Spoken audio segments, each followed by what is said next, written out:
I'm going to go through and work through your homework problems. Some of these problems that you have sent to me, um, they're not like question and answer problems that you can just get out of the book. They're more conceptual type problems, and so sometimes they're a little tricky. They take a little, just a little extra thought as far as what is it actually asking for. And so I'll try to go through these pretty quick, and hopefully they'll make a little bit more sense to you. This first problem that I'm looking at, and I will see. This problem says construct a sample with at least two different values in the set of 5 measurements whose mean is 11. So, and then if it's not possible, cannot create sample. The answer that's given down here, this isn't the only answer. I mean, what it's asking is to figure out a set of numbers that the average would be, or the mean would be 11. And you want 5 numbers, just any 5 numbers, and it does want you to have at least 2 different values. So one thing we know about means, we know that when we add the 5 numbers together, so it doesn't matter what the 5 numbers are, but we know when we add them all together, so if we have 5 numbers, 1, 2, 3, 4, 5, and we add all those together, we will get the mean times the number of data items. So this particular problem wants to know the mean is 11 for 5 data items. So when you add those 5 numbers, whatever 5 numbers you come up with, they just need to add up to be 55. Because when you divide 55 by 5, you get 11. So like I said, it doesn't matter what numbers you use. It just says we need to use 2 different numbers. So, you know, I could use 10, 20, see that's 30. I would say maybe I can't add 30 because if I did 30 that would be 60. So I'm going to do 10, 20, let's say 5. I'll do 10 again. See how much this is. So that's 30, 40, 5. So I could use 10 again. So I just chose 5 numbers whose mean would be 11. If you don't believe me, add these numbers together, you get 55, and divide it by 5. So the only thing you had to do is make sure that 2 of the numbers were different. That's all it asks. So like I said, if I show you again, this problem gives this answer, but that's not the only answer. There are lots and lots of answers you could come up with. You just want the mean to be 11. Okay? So any 5 numbers, and they can be positive and negative numbers, any 5 numbers that add up to be 55, the mean will be 11. All right. Let me go to the next problem. Well, I don't have access to all of your problems. So what I'm going to have to do is, I only have access to the one problem that you looked at. It says you looked at problem number 1 for 2 minutes and 18 seconds. I don't know why it's telling me that. So I'm going to go to where you you sent me the problems. All right.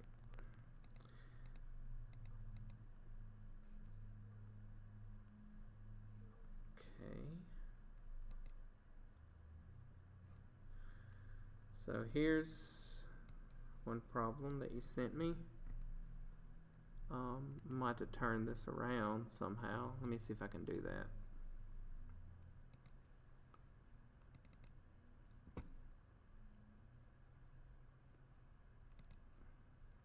Sorry, it is taking me a little bit longer than it should. I just have to download the picture and turn it around. All right.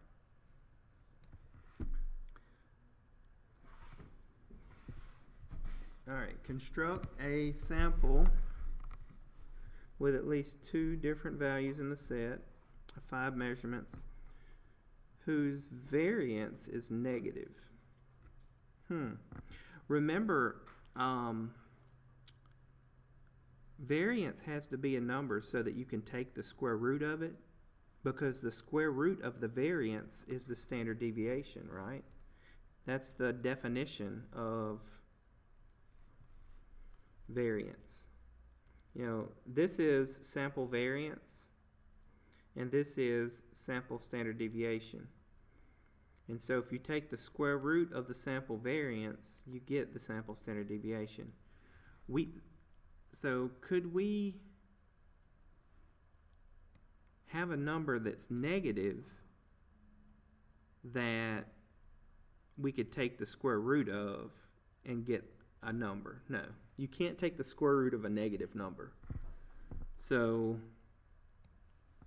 this one here, this is not possible. You can't create that sample that would give you a negative variance. Okay, that will always have to be positive.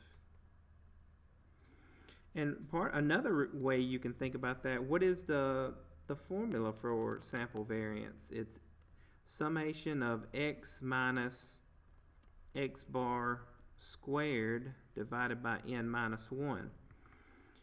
When you do this right here, when you take the deviations themselves can be negative, but when you square each one of them, that makes it positive. So you'll never sum up a negative number when you're summing up all those values. So if none of that is ever going to be negative, then your variance can't be negative.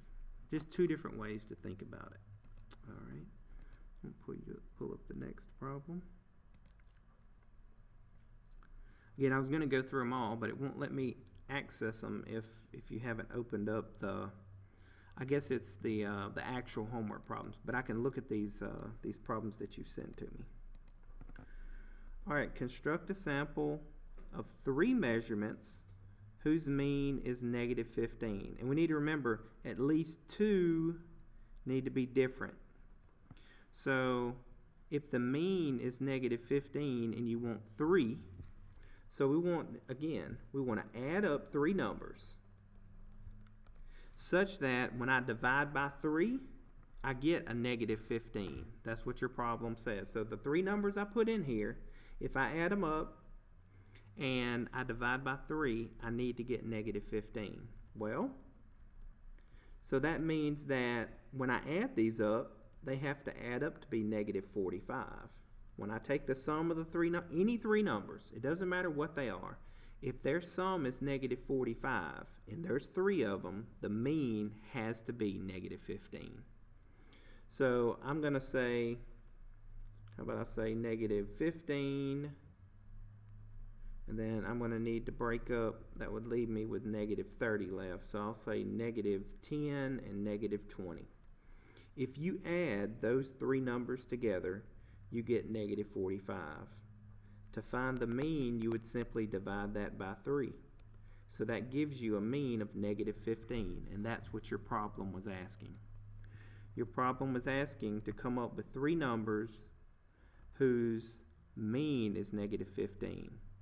So the way you get the sum of all the numbers is you say negative 15 times 3. So you want your 3 numbers to add up to be negative 45. And again, these numbers here can be anything as long as they add up to be negative 45. So there's not one set answer. Just put in 3 numbers that add up to be negative 45 and you'll have your answer. All right. Let me go to the next problem.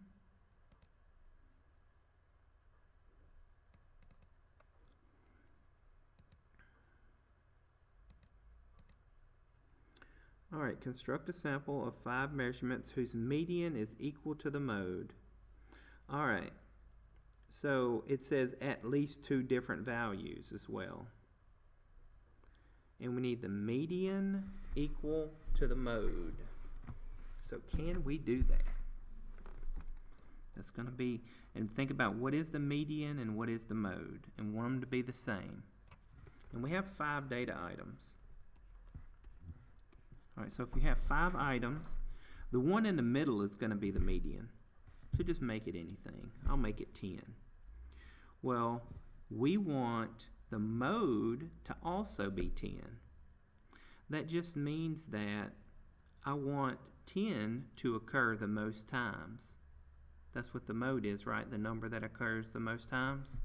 So I'm just going to throw another 10 here, and then I'll just make the other numbers whatever I want. And since we are dealing with median, I want to put smaller numbers to the left and bigger numbers to the right because they have to be sorted to be a median, right? All right, so let's look at this set of data. The median is 10.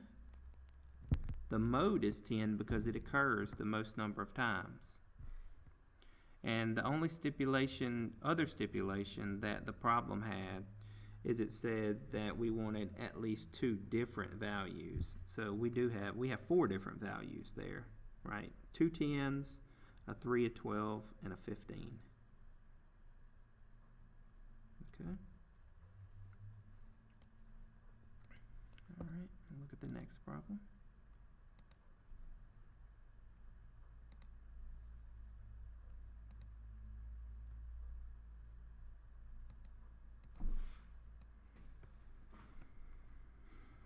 Given the sample, all right, 17, 11, and 14, add one more sample value that will neither change the mean nor the range. Okay, 17, 11, and 14. So we need to know what the mean is, and we need to know what the range is to see if we can add a number that won't change that. 17, 11, and 14. Okay, so let me find the mean and then I'll find the range. So 17 plus 11 plus 14 divided by 3 equals. Alright, 32.6 repeating. So that's really 32 and 2/3, but I'll just say 32.6 repeating.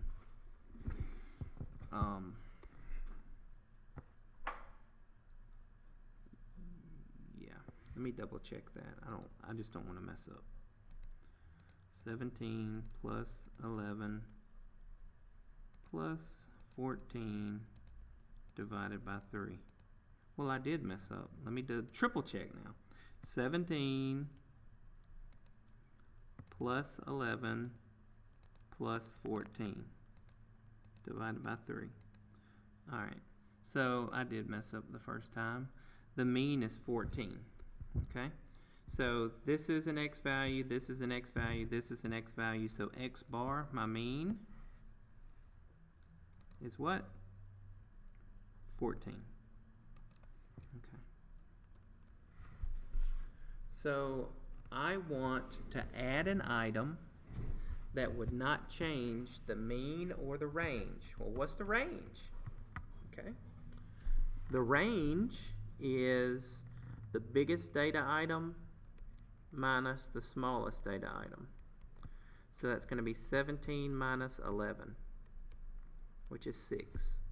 So the range is 6. So I don't want to change the range. Now, if I added another 14, since the mean is 14, if you add 14 again, that's not going to change the mean.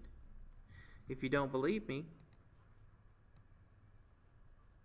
all right, open the calculator. We're going to find the mean of those 4 numbers now. All right, so 17 plus 11 plus 14 plus 14. Now that's 4 data items. Look, we have a mean of 14. So you can add 14 as many times as you want to this set, and the mean is always going to be 14. Okay? That doesn't affect the range because the range is always the largest minus the smallest.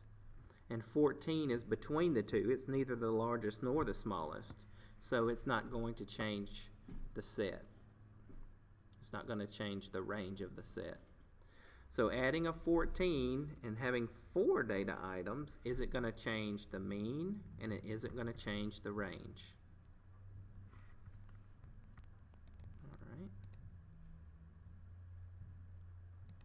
the next problem.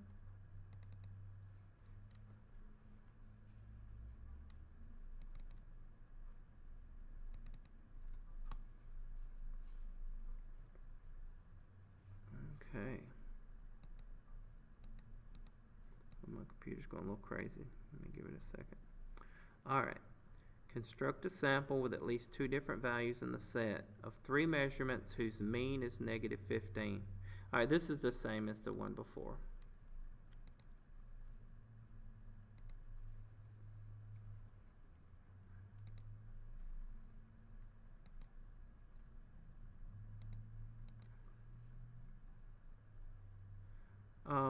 This is very similar to the one, or is this the same one? Let's see.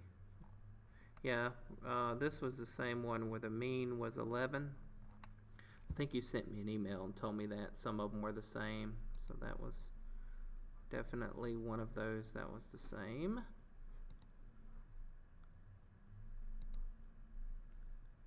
All right, so let me look at these others.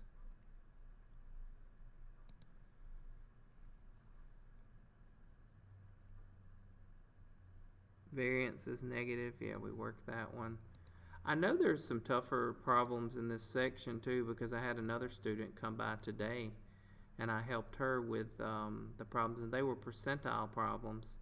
So you know, those are the last homework problems if you look in the practice, and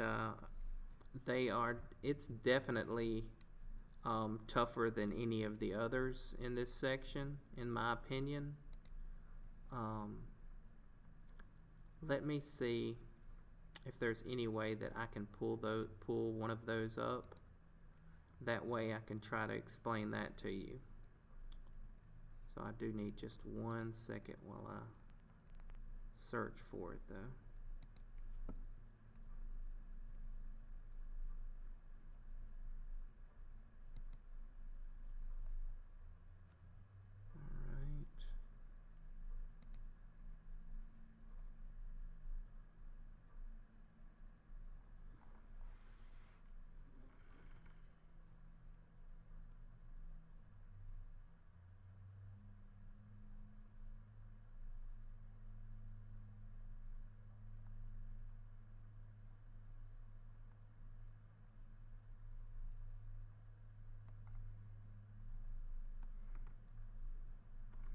No, I guess it was another section that I was thinking of. I'm sorry. So go ahead and work through this and try to work through as much as you can. And if you have any other questions, feel free to give me a call or send me an email, and I'll try to work them out for you to the best of my ability. Thanks, and have a great day.